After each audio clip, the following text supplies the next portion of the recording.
Umar bin Khattab radhiyallahu anhu. Sahabat Umar bin Khattab radhiyallahu anhu termasuk pendahulu dari orang-orang yang masuk Islam.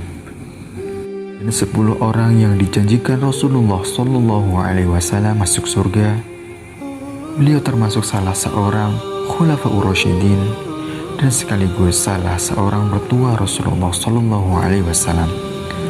Umar radhiyallahu anhu juga merupakan sahabat terkemuka dan salah seorang yang paling zuhud terhadap dunia. Sebelum masuk Islam, ia termasuk orang yang sangat membenci dan memusuhi dakwah Islam. Namun, setelah masuk Islam, ia menjadi pembela Islam yang paling gigih. Disebutkan dalam suatu riwayat bahwa Umar radhiyallahu anhu masuk Islam pada tahun ke-6 Hijriah saat berumur 27 tahun, dan kaum muslimin ketika itu masih berjumlah sedikit. Beliau masuk Islam dan berhijrah secara terang-terangan.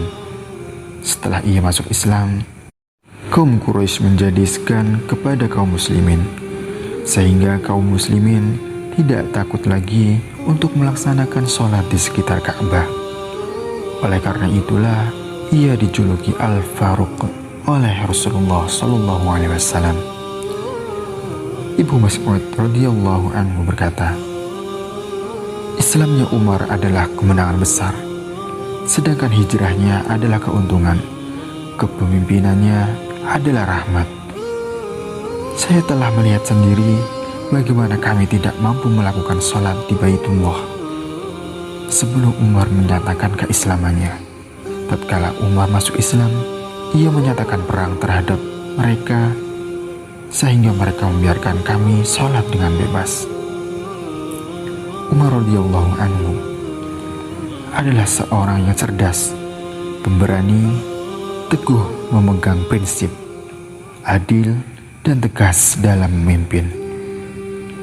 Sering menangis karena takut kepada Allah, senantiasa tunduk kepada kebenaran, selalu hidup bersahaja dan menjauhi kemewahan, padahal beliau adalah seorang pemimpin yang memiliki kekuasaan yang luas. Juga masih banyak sifat-sifat utama yang dimiliki oleh beliau.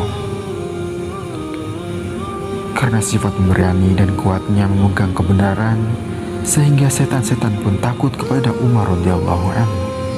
Rasulullah Shallallahu Alaihi Wasallam bersabda kepada Umar, "Wahai Ibnul Khattab, demi zat yang jiwaku berada di tangannya, sekali-kali setan tidak akan melalui suatu jalan yang engkau lewati." Hadis Bukhari dan Muslim.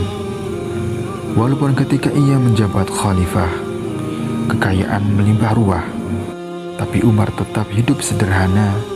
Ia tidak berlebihan dalam hal makan dan berpakaian. Bahkan pakaian beliau terdapat beberapa tambalan. Padahal beliau adalah seorang pemimpin yang disegani kawan maupun lawan. Beliau meninggal dunia ketika menjabat khalifah. Ia terbunuh oleh Abu Lu'lu'ah, seorang budak Majusi milik sahabat Al-Mughirah bin Syu'bah. Umar radhiyallahu anhu meninggal pada tahun 23 Hijriah. Kaum muslimin berduka dengan kematiannya pemimpin yang adil ini.